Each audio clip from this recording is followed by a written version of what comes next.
tonight I'm going to talk about some work that I've been doing with some undergraduate researchers and some collaborators at other institutions on goldenrods, particularly on the evolutionary history of goldenrods. And you don't have to, I'm going to go pretty light tonight on a lot of the details of how to read a phylogeny and what a phylogeny is, but I think what I really want to focus on tonight is I want to bring to you the idea that Illinois actually has a lot of goldenrods, and it has goldenrods that are really span the evolutionary history of this genus. It's not like you guys have 10 species and they're all very closely related. It's really not like that at all. Many of you are familiar with goldenrods. I think there's 25 in Illinois, if my counting was correct. There's about 130 maybe globally. It's mainly an American phenomenon and mainly a North American phenomenon, maybe 130 species, and they occur in a wide variety of habitats, really anything you can imagine, from bogs to prairies to high elevation outcrops, really everything. And if you know Solidago, you probably regard it as a difficult group. I know even I do, as someone who studied it for a long time. There's a lot of kind of fuzzy morphological boundaries between species. There's a lot of species, and they can be difficult to tell apart. Finding a goldenrod is not that difficult. You want to look for something in the Asteraceae, right, the sunflower family, something that has yellow rays, right? So the ray florets are, the kind of flag-like little florets that you find inside an Asteraceae head. And that little flag in Solidago is yellow. And the pappus, those bristles, those hairy bristles that allows the seed to disperse, is in one series. In other Asteraceae, it can be found in two series. We're also looking for something that's fibrous rooted, so not tap rooted. There's some related things that are tap rooted. So yellow rays, capillary bristles in one series, fibrous rooted. And the thing you're most likely to confuse with a goldenrod is the genus Euthymia, which is, there's one species in particular that's widespread in Illinois, Euthymia graminifolia. It is quite similar to Solidago, and historically it was put in the genus Solidago. We now know that it's relatively distantly related from Solidago, but you can tell them apart pretty easily. If you look at the florets in Euthymia, there are more rays than discs, and the opposite is true in Solidago. And if you're looking at the leaves, they're glandular punctate. They have these little resinous glands in Euthymia, and Solidago leaves aren't like that. There's other structures that might be resinous in Solidago, but not the leaves. So once you've decided on a goldenrod, or that you have a goldenrod, there's lots of choices. And I've been interested in goldenrods for a long time. I started back in the late 90s as an undergraduate looking at this thing, Solidago shortii, which is among the rarest goldenrod species, perhaps the rarest. It's federally endangered. It's only known from Kentucky and southern Indiana. And I did undergraduate work on it and kind of fell in love with goldenrods at that point. But it's taken me and others more than 20 years to finally establish the evolutionary history of this genus. And that's because goldenrods, because these shallow morphological boundaries, this fuzziness, results in shallow genetic boundaries too. So if you sequence, if you do kind of just traditional molecular DNA work on goldenrods, there's just not a lot of information there. You really have to look at a big data set to start to establish the evolutionary history of these things. It also doesn't help that there's 130 species. So not only do we need big data, we need big sampling. We need some way to sample across 130 species. And our goal is pretty simple. We want to establish the evolutionary relationships among goldenrods. What you see here is a kind of intuitive phylogeny based on morphology. So no real stats or any kind of analyses was done here. This is just kind of intuition based on morphology. A phylogeny that my collaborator has put together over many years and which he published in 2016. Luckily for us, this established a lot of ideas that we could test with our genetic data. So how could we sample across a group that large? And especially given that even though some goldenrods are common, many of which are quite rare and restricted geographically. So this would, if I wanted to go out in the field and collect all these things, I'd be driving to California, the Ozarks, South Texas, Central Kentucky, basically all across the United States, Mexico, and Canada. And this would have taken me a decade of field work and would have basically been the only thing that I would have been doing for, 8 or 10 summers. So as an alternative to going in the field and collecting DNA tissue, leaf tissue for DNA work, we decided to use herbarium specimens. And many of you, as members of this society, are familiar with herbaria, right? These are just basically huge libraries filled with press-dried specimens of plants. And they have labels on them so we know what species they are, or at least we know a guess as to what species they are. We know when they were collected, where they were collected, who they were collected by. And so if we have an expert that could go into herbarium collections and take tissue from specimens, and we could extract DNA from that tissue, we could quickly sample across this huge group and establish a phylogeny. And that's what we did. The expert is my collaborator, John Semple, who's now retired. He was at the University of Waterloo in Canada. And so he went to about 6 or 7 herbaria and got loans from several others and sampled over 500 specimens. And he sent those to me, and myself and 2 undergraduates, Melissa Stover and Harper McMinn-Souder, extracted DNA from those. So we had this big kind of bank of DNA sequence data. What we decided to actually sequence was a subset of that. We chose certain specimens for a variety of reasons I won't go into. We had over 200 Solidago samples and 6 outgroups, which are things we know are not Solidago, but are closely related to Solidago. And everything we have here, with I think one exception, this entire data set with maybe one sample as an exception, is all herbarium tissue. And this gives you a sense of the age range of that tissue, right?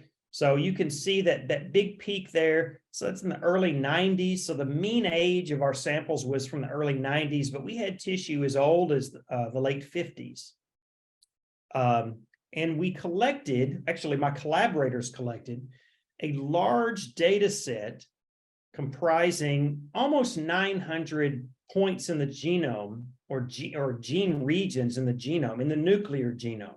So 893 regions. And we won't go into the details of how they collected that or how they analyzed it, but these are the data that we used to establish our tree. And this is the tree. Don't worry, I'm going to show blown up versions of this tree, so there's no reason for you to try to read that ridiculous tree. I just want to point out that this is the entire tree that we collected, and it was collected entirely with herbarium specimens, and we got about 780,000 base pairs on average per sample, and this was all from herbarium specimens. Before we go into the tree, I just want to get a couple things clear for those of you that might not be familiar with phylogenies. What we're going to be focusing on in this talk are clades, which you might hear me talk about as monophyletic groups, or I may just say something is monophyletic. A clade is what I'm showing here in blue. And a clade includes an ancestor, which is that point where those blue lines start, which is an ancestor that lived in the past. And then all of the tips of the branches resulting from that ancestor. These are descendants. So a clade is important because it is a natural evolutionary group. It's an ancestor and all of its descendants. And in taxonomy, what we want to do is any rank we want to give something, whether it's a family, an order, or a species. We want to make sure we're applying names to monophyletic groups.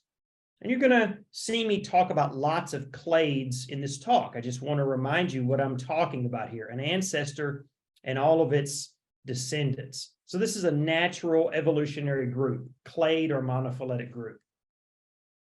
Just a quick example, this would be a non-monophyletic group, these blue lines here.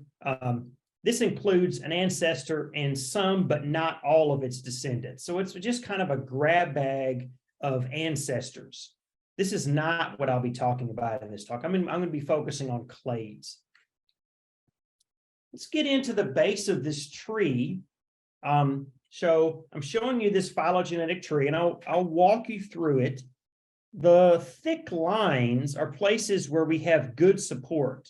And we won't go into what that support means, but basically any point on this tree that is thickened, right? So like this point here, you can view as we have pretty good confidence in that being a real lineage, or that tree or that point in the tree being solid. The first thing that we noticed is that Solidago, that Solidago itself, which you can see here as indicated by this branching point where it says Solidago, the genus, the entire genus is monophyletic. So it is a natural group. This was important. It's possible Solidago wasn't a natural evolutionary group, but it is, and it's got pretty good support for that. We also learned what is sister to Solidago, and by that I mean the thing that is not in Solidago but is most closely related to Solidago, and that is indicated by this branch here. Now, there were several hypotheses as to what that might be, and some of these are shown in these green circles here at the bottom of this phylogeny.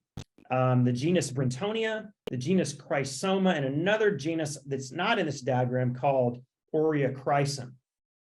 And here are some range maps and some images of what these species are. In each one of these cases, there's only one species in the genus, so it's kind of simple. But these carried really different implications. Chrysoma and Brentonia are from the southeast. Aureochrysum is out west. Aureochrysum and Chrysoma are woody, whereas Brentonia is herbaceous. And what's sister to a group gives you hints about what the ancestor of that group looked like. So it's important to know what's sister to Solidago. And it turns out it's this genus Chrysoma, which is again woody, and it's from the southeastern United States, which suggests, we would have to formally analyze this, but it suggests that the ancestor of Solidago was potentially something from the southeastern United States and woody. This makes sense biogeographically because that's where Solidago is really diverse, in the southeastern US. That's its center of diversity. So let's start looking inside Solidago. The Solidago lineage that's sister to the rest of Solidago, or another way of saying that is the earliest diverging lineage in Solidago, the first diverging lineage, contains some things we won't necessarily talk about, but one thing we will talk about is Solidago odura.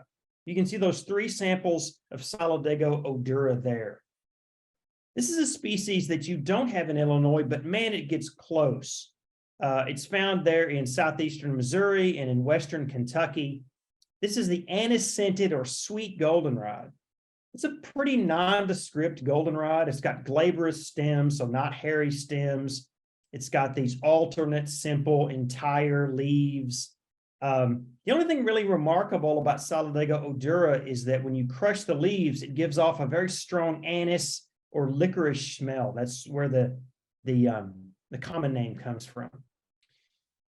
What was interesting about this is that nobody had ever thought that Solidago odura represented the sister lineage or the earliest diverging lineage in Solidago. So we really need to rethink what kind of early forms in Solidago are, because this was not the morphology that we expected to be early diverging in this group. Another surprise was the next diverging lineage, which includes a Western species, Solidago nana, which I won't talk about, but which includes one that should be familiar to you, Solidago nemiralis, which is one of the more common goldenrods in North America. It's the gray goldenrod. It's found, almost assuredly in every county in Illinois, and it's something you can find. I'm sure you've seen it. You can find it in prairies, but you can also find it in a variety of kind of low quality habitats like old fields and roadsides. So it's everywhere in Illinois. It's called the gray goldenrod because it kind of has these, really short, kind of canescent hairs all over the stems and leaves, which gives it kind of a gray look. And it's got these leaves that can be linear, but are often oblanceolate or kind of spoon-shaped. So if any of you guys have ever seen or come across Solidago nemiralis, know that you are looking at a pretty evolutionarily unique species within the entire genus Solidago. And also know that if you're in Illinois, you could be looking at one of two subspecies of Solidago nemiralis. This is a range map that my collaborator, John Simple, the same guy that did all the sampling for this and developed the intuitive phylogeny, this is one he developed. And as you can see, the ranges of these two subspecies overlap in Illinois. And this is not a trivial difference. Subspecies nemiralis is a much smaller plant, and it's diploid. It is 2 copies of its genome per cell. Subspecies decamflora, which some people consider even a different species, is a much larger plant, and it has 4 copies of the genome per cell. It's tetraploid. So it's kind of cool that in Illinois, you guys can find both subspecies of Solidago nemiralis, and they can be quite different looking. Now what we're going to do is move into this big, large clade, this big, large monophyletic group that we call Subgenus Solidago. And we call it it gets the name Solidago there's 4 subgenera in Solidago. We call this one Solidago because it contains the type species, which is a European Solidago. And in this clade, as we'll talk about in a second, are the only species in the genus that get into Europe and Asia. But it also contains a number of North American species, including some groups that are familiar to you. Here are 2 groups, Solidago section Thursiflori and section Solidago, that line up with John's earlier hypotheses.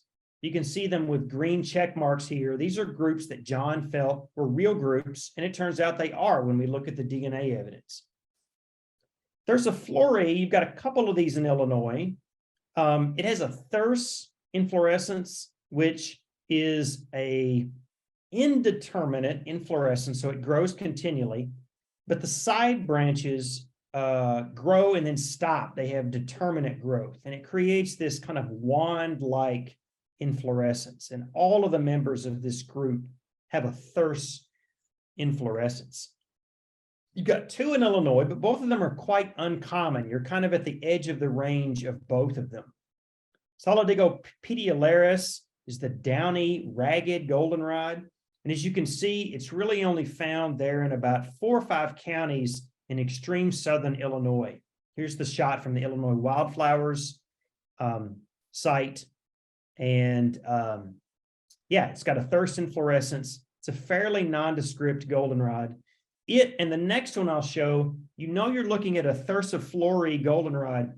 The phylories, the little leaf-like things that kind of are at the base of the flowering head right here, they're recurved. See how they kind of curve out and stick out? That's a dead ringer for this goldenrod or Solidago bucklei, the other Thursiflori you have in Illinois.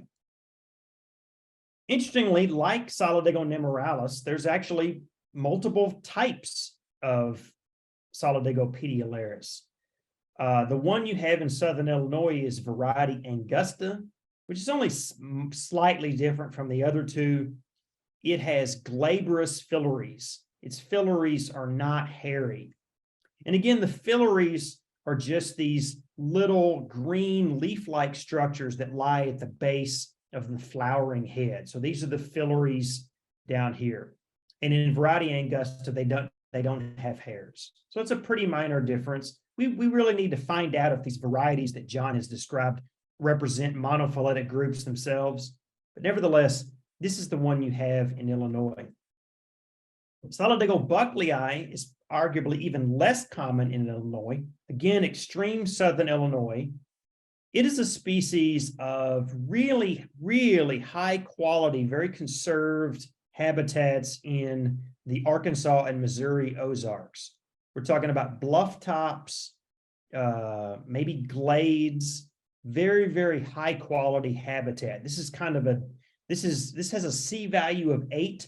If you're familiar with C values, which range from 0 to 10, 10 being kind of the most likely to be found in high quality habitat. So this has a C value of 8. So this is a species that you're going to have to get into some good habitat to find. But you can find it in southern Illinois, in the southern counties there, and along some of the river counties.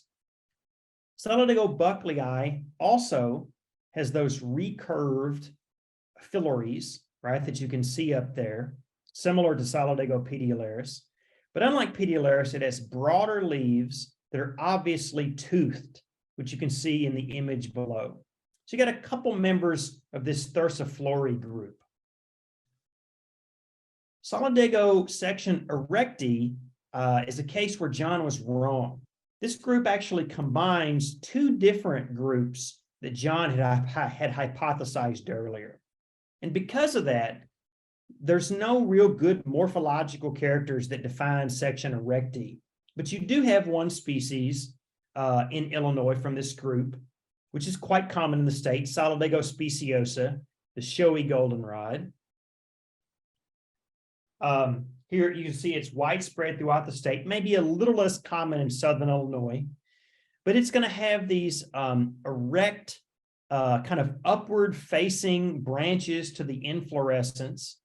Its stems and leaves, and its stems and leaves are going to be glabrous, and there's going to be no teeth on the leaves.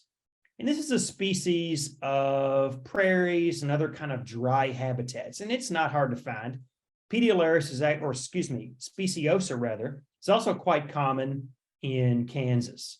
So not hard, it's not hard to identify this species. You get those kind of erect, kind of wand-like or club-like rather inflorescences, no hairs and no teeth on the leaves. The last little group in subgenus Solidago we'll talk about is section Solidago, which you don't have any of in Illinois, but it's worth noting because this group is entirely Eurasian. So these are some range maps for some of these species. Some from Europe, like Solidago virguaria, and some from the Pacific Rim, like Solidago pacifica and Solidago yokusiana from Japan. So this Solidago, section Solidago, is completely Eurasian, which is cool because what that means is that some of your goldenrods in Illinois are in a clade with those. So things like petiolaris and speciosa and bucklei, and yeah, those three species are more closely related to Eurasian goldenrods than they are other North American goldenrods. So this is some of the insights we get from phylogeny. You might think that all North American goldenrods would form a clade and all the Eurasians would form another clade, and that's not really the case. If we move into the next large group in this phylogeny, we're moving into the third or the fourth of 4 subgenera in Solidago, the largest subgenus, Subgenus Plicatila. And now I'm blowing up the first part of that subgenus. And it's got some very familiar groups in it. Section Tarmacoides contains, well, it's first of all, it's a group that John was right about. This is a pretty distinctive group, and people have for a long time thought this was a good clade monophyletic group, even morphologically, in Solidago. And it's distinctive because it has these flat-topped or corymbose inflorescences. See how these inflorescence branches all kind of end at the same level, and you get kind of this flat-topped look. In fact, it's so distinct and so different from many other goldenrods that for a generation, many people put this in its separate genus, in the genus Oligoneuron, not in Solidago. And in fact, on the Illinois Wildflowers website, it's still listed as Oligoneuron. And that's not a big deal. It's just that we now know, based on these data, which haven't been published yet, that Oligoneuron, that group, Solidago section Tarmacoides, is nested. It's well within Solidago. It's definitely a goldenrod. It doesn't require a different genus name. You can start using the names that I'm showing here for these groups. And you have at least a couple of them in Illinois. One of them is one of your more common goldenrods, and one of them I'm sure many of you are familiar with, Solidago rigida, the stiff goldenrod. This is one of the more common goldenrods you'll find in prairies and other kind of dry areas, really common in prairies.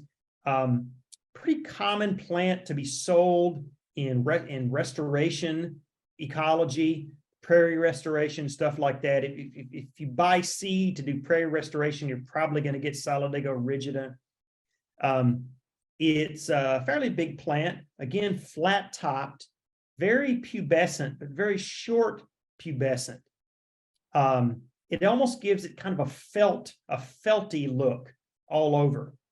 And the lower leaves in particular can be long petiolate, like I'm showing here. So this is a goldenrod I'm sure many of you are familiar with. It's flat-topped. And if you see another flat-topped goldenrod, in Illinois, you're probably seeing Solidago ohioensis, which I'll talk about in a moment. But I want to quickly mention, again, there's more complexity in Solidago rigida. There's actually a couple different subspecies that John has described. And you have, mainly what you have in Illinois is subspecies rigida, which I believe, if I recall, is tetraploid, 4 copies of the genome per cell. And subspecies humulus, the more western one, is diploid. So that's a pretty big difference. It's not some minor morphological difference. It's a fundamental difference of the genome. And according to John's map, you can find both of them in Illinois, but subspecies rigida is more common. If you see another member of section Tarmacoides in Illinois, it's probably going to be the Ohio goldenrod, which you're not going to really see unless you're up in the Great Lakes, the kind of greater Chicago area. Ohio goldenrod looks a lot like rigida. It's got those long petiolate leaves. It's flat-topped. However, it's glabrous, so it's not kind of felty, hairy like Solidago rigida. And it's also found in wet habitats. So kind of wet sand dunes along rivers, as this photo shows, stuff like that. So ecologically, it's quite different than Solidago rigida, but evolutionarily quite closely related. The next group we'll talk about in Subgenus Plicatila is section Glomuliflora, which is also a group that John was right about. And many people have been right about this group in the past. It's quite distinctive. These are almost all woodland goldenrods. So as opposed to a lot of the kind of open habitat goldenrods we've been seeing so far, like glades and prairies and dunes and stuff like that, these are shade species. And they also have kind of their inflorescence branches are short and often in the axils of leaves. So they have these axillary inflorescences. And you have a couple of quite distinctive ones in Illinois, Solidago flexicalis and Solidago caesia. These are fun goldenrods. Solidago flexicalis, or the zigzag goldenrod, is all over Illinois. And if you're lucky, it doesn't always do this, but if you're lucky, you'll find it actually expressing this zigzag morphology. See how the stem of this thing kind of bends back and forth in a zigzag pattern. And it's also got probably the better feature for identifying it. are these really broad, really dense, or really coarsely toothed leaves with those winged petioles. So those petioles have leaf tissue on them, they're winged. So if you see a woodland goldenrod, if you're in the shade and you see a woodland goldenrod with really wide toothed leaves and winged petioles, you're looking at the zigzag goldenrod, and you can find this all over Illinois. If you're also in the woods and you see another goldenrod that has kind of these axillary inflorescences, but it's really kind of got arching, kind of spilling over branches, and the flowers are really clustered at the base of leaves, and those leaves are quite narrow and not really that toothed. Looking at the other Glomuliflora species in Illinois, Solidago, which, as you can see, you can really only find in southern Illinois and extreme eastern Illinois. So again, a woodland species, these two closely related in Glomuliflora. Another clade in Subgenus Plicatila that people have been right about in the past, including my collaborator, is Subgenus Maritimi, right? So you can see it here in the traditional morphological phylogeny of the genus. Solidago maritimi, as its name would suggest, these are plants of not only maritime, but also freshwater wet habitats. So wet habitats, whether that's on the coast or inland in around lakes and rivers and stuff like that. So wet habitats, all of these species are in wet, at least seasonally wet habitats. And another couple defining features of this group is they often have their lower leaves are really sheathing. So if you look at this drawing over here, these lower leaves have these long sheathing bases that clasp the stem. And they're also often quite fleshy. So if you see a goldenrod in a wet habitat with sheathing lower leaves that are kind of chunky and fleshy, you're probably looking at maritimi. And the one you have in Illinois is Solidago uliginosa, the bog goldenrod. Again, wet habitats, bogs, marshes, stuff like that. Again, these sheathing lower, kind of fleshy, chunky leaves. And there's actually 3 different varieties of Solidago uliginosa. It looks like 2 of which you potentially have in Illinois. And I actually honestly can't remember the difference between these, but I think it's another chromosome number difference. So more kind of cryptic diversity that you have there in Illinois. So if you're up in northern Illinois, you see something in a wet habitat, fleshy leaves, sheathing leaves, you're probably looking at Solidago uliginosa, the bog goldenrod. Now, if we move down that Subgenus Plicatila clade a little bit, we've got 2 sections here, one of which doesn't have really good support, section Arguti, and another one which has really, really strong support, section Venusi. And this is another case where John was wrong. Turns out that each of these clades mixes members of the 2 clades he hypothesized. So in the DNA phylogeny, we get a mix of these 2 red clades here. So he wasn't right about the composition of either of these clades. You have a couple different section Venusi species in Illinois, one of which is maybe the most common woodland goldenrod in the state. Many of you guys are familiar with Solidago ulmifolia. It is in every county in Illinois, undoubtedly. It has these kind of gently curving inflorescence branches. It's hairy, at least on the leaves, and it has these kind of elliptic toothed leaves. It's kind of a nondescript woodland goldenrod, but if you see a goldenrod in the woods that is clearly not one of those Glomuliflora with the axillary inflorescence, if you see one with kind of a normal goldenrod inflorescence like this, like a panicle inflorescence, you're probably looking at Solidago ulmifolia. And it's all over the state. So kind of dry woods, open woods. Here's my cat makes an entrance.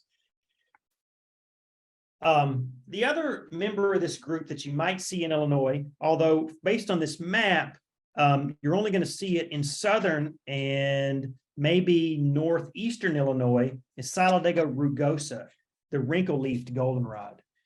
Very similar to Solidago omofolia.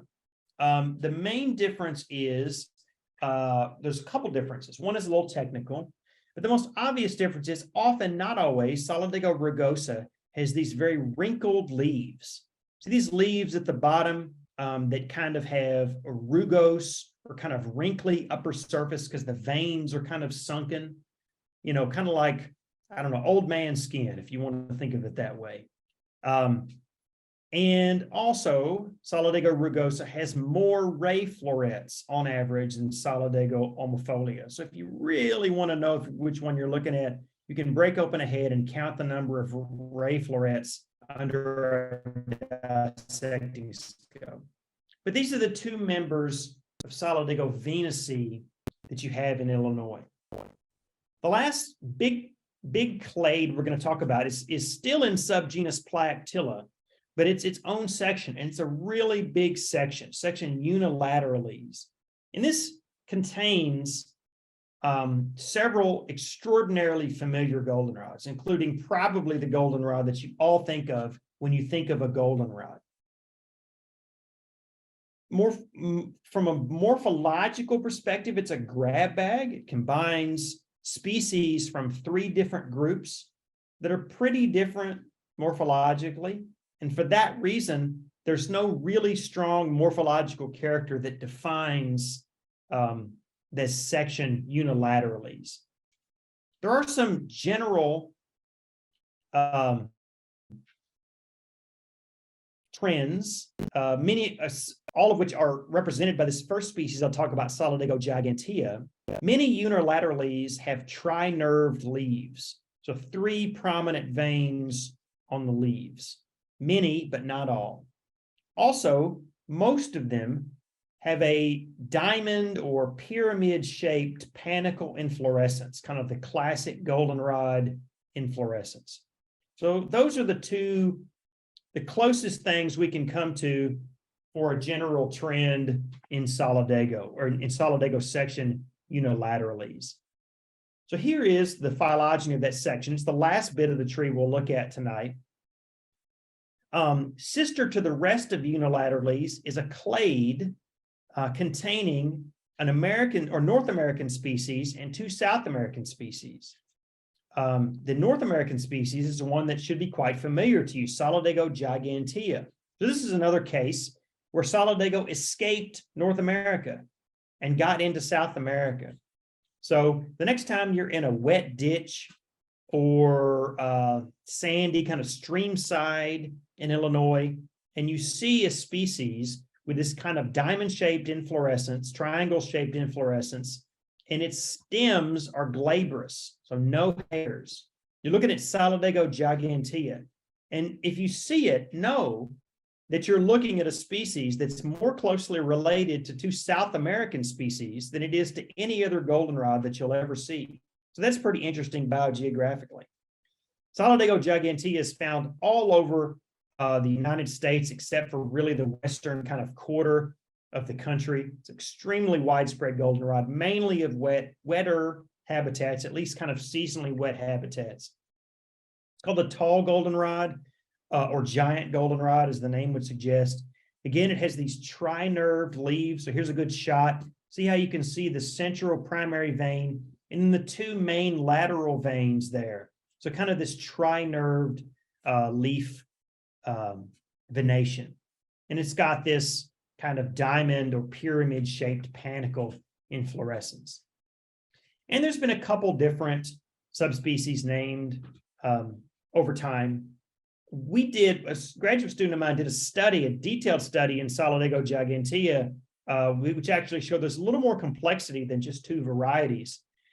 We established cytotype or chromosome number in, I don't know, like 400 locations across the country using herbarium specimens.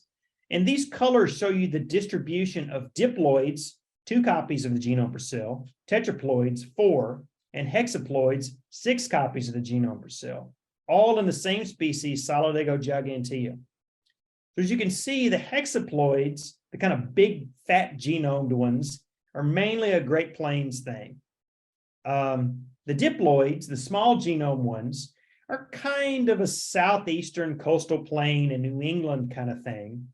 And then the tetraploids kind of fill in the range in between. And that's where you are in Illinois. Tetraploids are all over Illinois, but there are some diploids. So next time you're out and you see a Solidago gigantea, know one, it's more closely related to South American things than it is to other goldenrods. And two, that you could be looking at one of two different chromosome numbers in that species. And if you want, you can email me or talk to me after this. There's actually some hints, some morphological trends that you can use to kind of guess which chromosome number you're looking at, but we can talk more about that. Just three more goldenrods I want to talk about. This one is probably the most common goldenrod in the United States, and this is the one that you probably think of when you think of a goldenrod. This, along with the next species I'll talk about, is the common roadside old field goldenrod. It's everywhere, Solidago altissima. It's found all across the United States. It has become, actually Solidago gigantea and Solidago altissima, the one I'm talking about now, have become global invaders. They're invasive in Europe and in East Asia. So this is a problematic species in other places, but it's an extraordinarily common goldenrod. It's also tri-nerved, which you can see at that image in the bottom. It's quite hairy. So it's got little short kind of pubescent hairs all over the stems and leaves. It's a very hairy little critter. And again, there's more complexity, at least what we think is more complexity in the group. In Illinois, you have two varieties, this kind of prairie variety, Gilbocanescens, and this more northeastern one, Altissima. And they differ in the size of the heads. If you want to get out and measure a capitulum, you can make a guess as to which one you have. But you have two different named things in this species in Illinois. So more diversity, cryptic diversity you have in Illinois.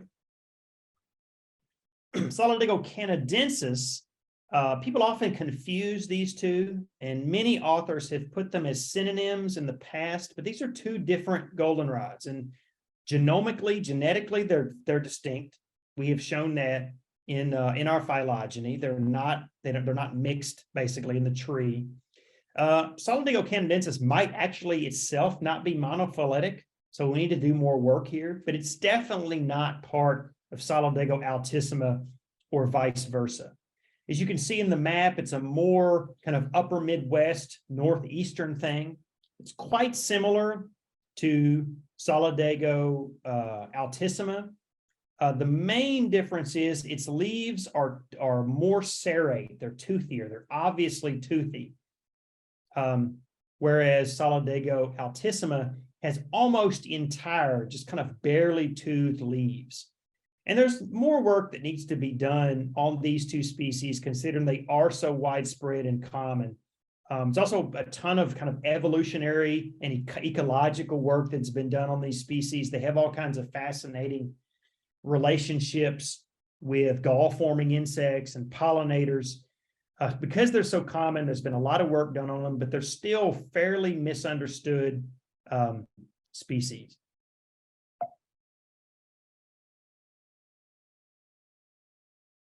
The last species I'll mention is Solidago missouriensis, which I actually forgot to draw a circle around here, but it's here at the bottom. It's the very bottommost, if you like, species in this tree. Another extremely common goldenrod in Illinois, found in probably every county. Variety of habitats, dry habitats. It's a common, very common prairie species, glades, open roadsides, dry habitats. And it also, not as strongly, but it also has tri-nerved leaves. The main difference is, whereas both Solidago altissima and canadensis are very hairy everywhere, this thing is glabrous. It's hairless all throughout, even inside, even up inside the inflorescence, which not many goldenrods are hairless in the inside, the stem inside the inflorescence branches. So this is a very hairless species. So if you find something trinerved without hairs in Illinois with kind of this classic kind of diamond-shaped inflorescence, particularly in a prairie, you're probably looking at Solidago missouriensis, the Missouri goldenrod, a very widespread but very cool species. So just to close, I want to point out, first thing I want to point out is that morphology told us a lot about this group, even before we ever extracted DNA from a single specimen. John was right about many of these groups, certainly about the monophyly of many of these groups. I've kind of circled in green what John was completely right about, and in red where he wasn't exactly right. You can see that morphology told us a lot about this group before we ever even picked up a pipette and started doing DNA work. Another thing I'll mention is, again, this was all done with herbarium specimens. I didn't have to spend thousands of dollars running around the country, staying in hotel rooms, fixing flat tires, trying to collect all these. And as much as I love field work, which I do, I love field work, I would much rather collect these on my own. I don't have the time or money to do that in a genus of 130 species. So this study was brought to you by herbarium specimens and, importantly, the people that collected them. So collecting is still vital. That's what this was all built on. Another thing I'll mention is all of the new classification. We've completely revised the within genus classification of Solidago. We've erected 4 subgenera, numerous sections, all based on monophyletic groups. And this is published last year. Yeah, last year. So if you want that, it's out there. John has also completely revised his kind of cartoon phylogeny of Solidago, which you see on there at the bottom right, completely now based on the real evolutionary relationships that we know from our genomic work. And the very last thing I'll leave you with is the fact that Illinois contains a lot of goldenrods, maybe 25 goldenrods, but also an incredible diversity of evolutionary lineages within that genus. If you see 2 goldenrods in a given habitat, the chances are they're pretty distantly related. These circles are all of the goldenrods that I talked about in this presentation. And as you can see, they represent almost every clade in this phylogeny, all of the major lineages. There might be, and there's several. This is probably only maybe 2/3 of the species you have in Illinois. So there's other ones that I haven't even circled. So in Illinois, you got a lot of goldenrods, and they span the evolutionary history of the genus. So that's something that you should be proud of. And I encourage you to go out and find these species, take photos, make collections, that kind of thing. Before I close, I want to thank the curators and collectors that built the herbarium collections that I used to do this study. These are the herbarium acronyms for the collections that I used. And without decades of collecting, plant mounting, curation, all this kind of stuff, I would still be out there trying to collect 130 species of goldenrod on my own, and I wouldn't have this phylogeny, and I wouldn't be talking to you tonight. And I'd be happy to answer any questions that you might have.